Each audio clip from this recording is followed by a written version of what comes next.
So this is a foolish tale of foolish folk. There were 7 brothers, each more foolish than one before, and each as foolish could be. And they travelled the lands together, going on one foolish adventure after another, till at last they found themselves beneath a huge oak tree, where they decided to take their rest. And on awaking a few hours later, the first of these foolish brothers looked around. Said, brothers, I wonder, it seems to me there's one of us missing. So all the foolish brothers stood up together. The first brother looked along them all and he said, counted 1, 2, 3, 4, 5, 6. He said, brothers, there should be 7 of us. The other brothers all agreed. This was strange, so each one of them counted his brothers. 1, 2, 3, 4, 5, 6. Now in absolute dismay, the brothers ran around the forest together, shouting out for their missing comrade, shouting, brother, where are you? Where are you? Where are you? Until they came to the lands of a farmer. And this farmer heard the commotion and came to them and said, what is it, my friends? What is it that's disturbing you so? And the fools replied, telling him their problem, saying that they had looked and looked and looked. One of their party was missing. And then, as they demonstrated by counting 1, 2, 3, 6, and explaining that there should normally be 7 of them, it dawned upon the farmer that these were quite the most foolish fools that he had ever seen. So he said to them, well, look, you stand there, I'll count you. And so he counted, quite naturally finding 1, 2, 3, 4, 5, 6, 7. And then to his amazement, instead of the embarrassed realization he expected from these 7 brothers, they threw up their arms in amazement and said, oh, thank you so much. He said to the farmer, you've saved our brother and returned him to us. However did you accomplish this? You must be some sort of wizard or wise man. Thank you so much for helping our family in this way. Please tell us, is there anything we can do to repay you? Now this farmer was a very, very lazy man. And he thought of the jobs he had to do on his farm, which were a few. But each one of them got in the way of his main occupation in life, his main passion in life, which was to do absolutely nothing. And now, as anyone who knows whose main passion in life it is to do absolutely nothing, it takes an awful lot of practice. And he would like to give his time fully to it, to devote himself to this passion, doing absolutely nothing. So he took the 7 fools home with him. And he said to them, well, fools, brothers, there is something that you can do for me. I can think of 3 jobs immediately today that you could do to help me. And then, so 3 of you come with me, and then 4 of you, if you'd go to the barn and wait.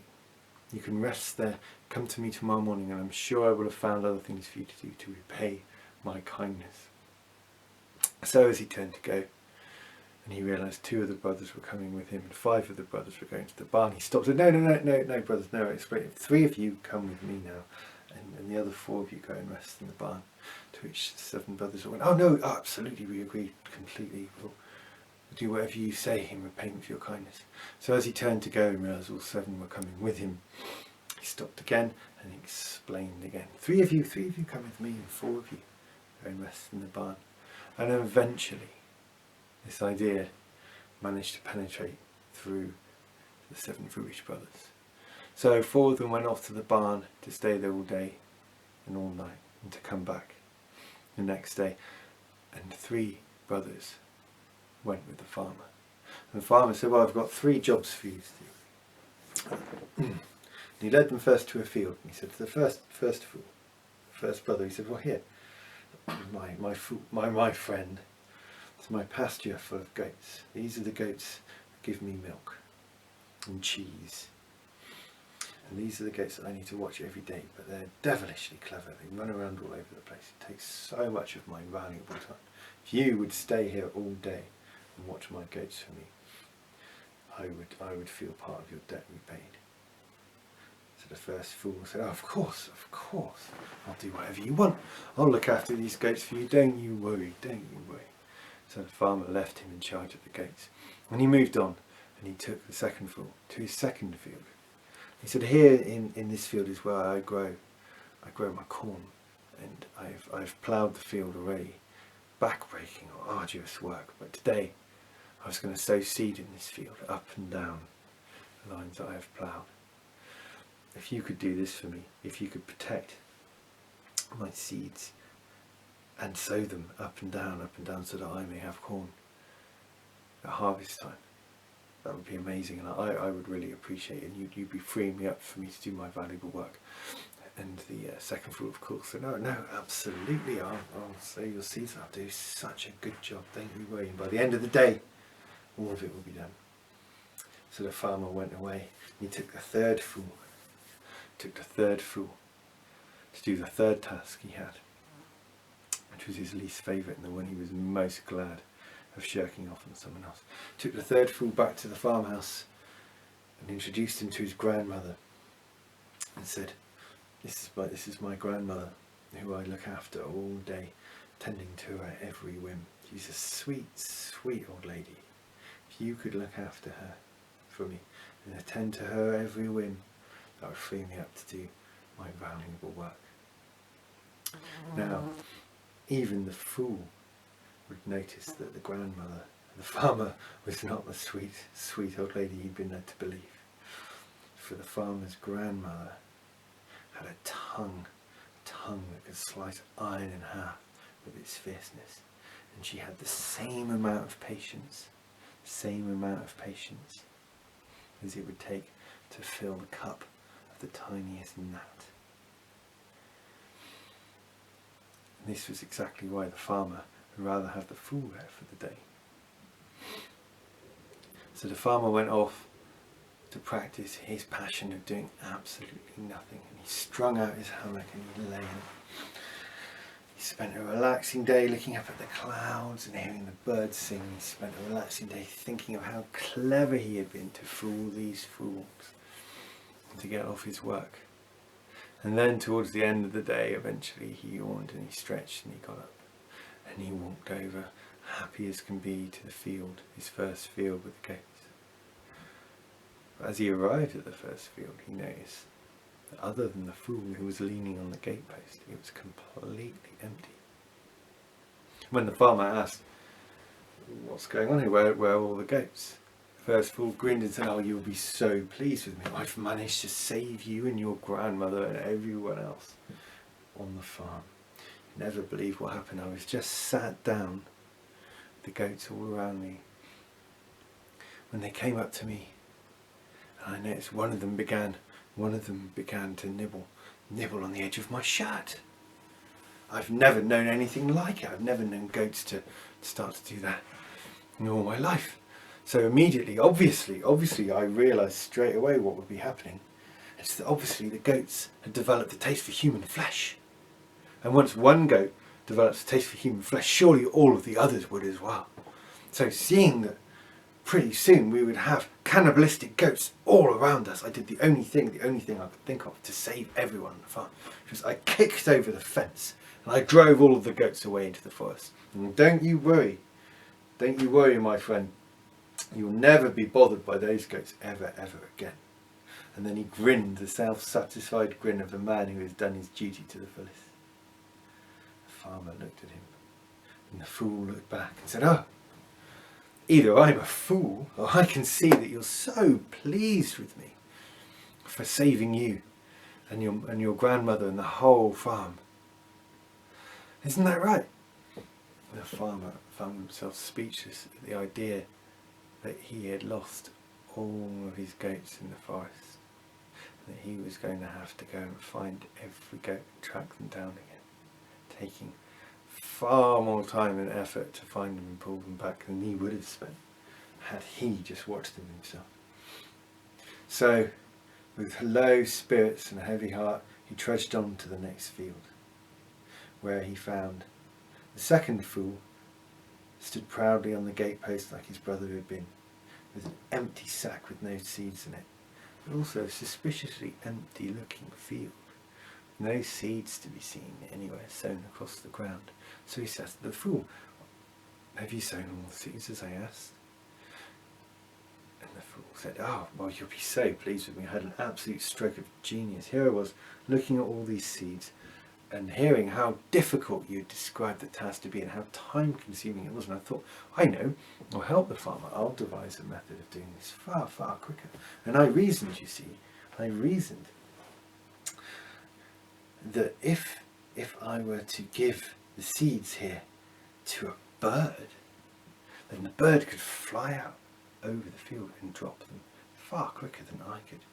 And then I reasoned that maybe not just one bird, if I could attract as many birds as possible to pick up all this seed and then fly across the field, why, they would surely drop them down far faster than I could, and the whole field could be sown with seeds before the day was over. So I emptied out all of the seed in full view of all of these birds and the trees that were gathered around me by then, and each and every one of them flew down and began to peck. And as they saw that I wasn't going to rush or scare them away and they could peck up these seeds, more and more and more and more and more birds came. Silly thing is, foolish birds, they flew off in the wrong direction. None of them flew over the fields dropping the seed. But don't worry, I'm sure pretty soon they'll all realise their mistake, that they've missed the field entirely, turn around and come back and drop all the seed. I'm just waiting for them now.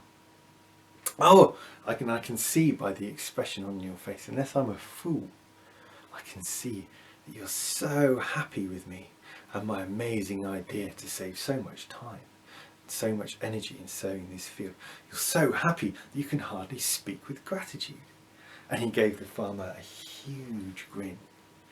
And the farmer, white as a sheet, unable to speak, realising the amount of work he would have to do to earn the money to buy more seed and to sow his field again quickly, just in time to be able to plant it so he could harvest it later in the year.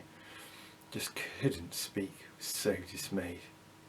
So he trudged on home to his house, feeling not a little unconcerned about what he would find there. As he arrived in his house, he walked in, he found the third foolish brother sat by his chair, warming himself by the fire. The farmer said, "Everything all right? Have you done what I asked?" The third fool said, "No worries, I followed your instructions to the letter. Absolutely did not fail you." The farmer wandered into the next room where his grandmother usually sat in her bed all day, calling for her meals, shouting and haranguing him. And there lay his grandmother. Rather than sat up, she lay flat out on the bed, her eyes crossed, her head lolling, and a huge lump growing on her forehead. The farmer said, "What's happened here?"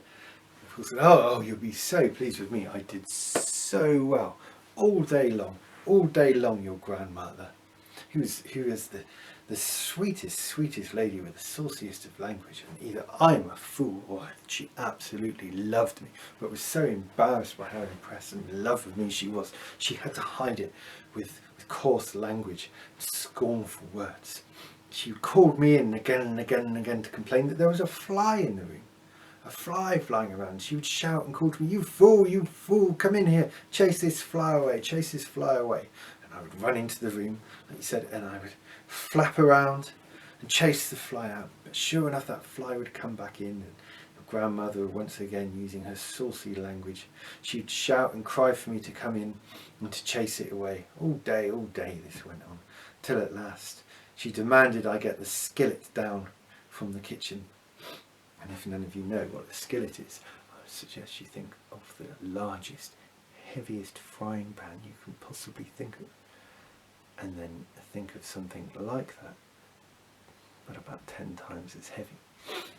Anyway, and the fool continued, so she told me to get the skillet to come back in. And she said, you fool, the very next thing this fly lands on, the very next time it touches down, I want you to smack it as hard as you can with that skillet. And the fool said, and you know what? I did exactly that. As the next moment, the fly landed right on her head, and he grinned at the farmer. He said, and either I'm a fool or I can tell by the look in your eye and the way your mouth is kind of opening and closing without making any sort of sound that you're so impressed with my quick actions in killing that fly.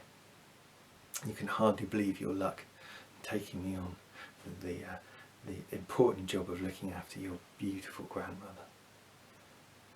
And by now the farmer was looking into a future that not only held him having to go and find all of his goats and bring them back, not only held him having to work so hard to buy more seed for his fields, it also held a future in which his grandmother would never ever let him forget the fact that she had ended up being brained by a fool he had left to look after.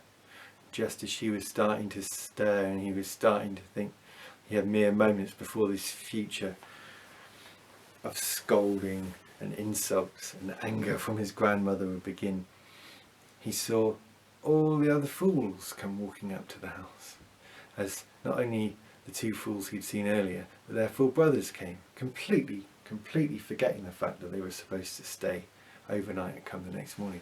So they all arrived at the door and said, here we are. You said to come this evening to give us the rest of our jobs. So now all 7 of us can work for you to the best of our abilities and put our genius to work for you. At that, the farmer said, oh no, that's fine. The farmer said, doing and saying the wisest thing he'd done all day. He said, no, my friends, you have more than repaid me. Please, feel your obligation completed. Please leave. Leave now and go about your other important duties, and knowing that you leave with honour and gratitude and owe me nothing more further. So the 7 foolish brothers thanked him happily and wandered off along their way, ending their adventure as they ended all of their adventures, blissfully unaware of most of what had transpired, but happy nonetheless. And the farmer, however, had to sit there and remember and think about what a fool he had been, to think that he could use these fools in such a way, and he had to remember at the end of his days what a fool he was. And if ever he forgot, well, his grandmother was sure to remind him. The end.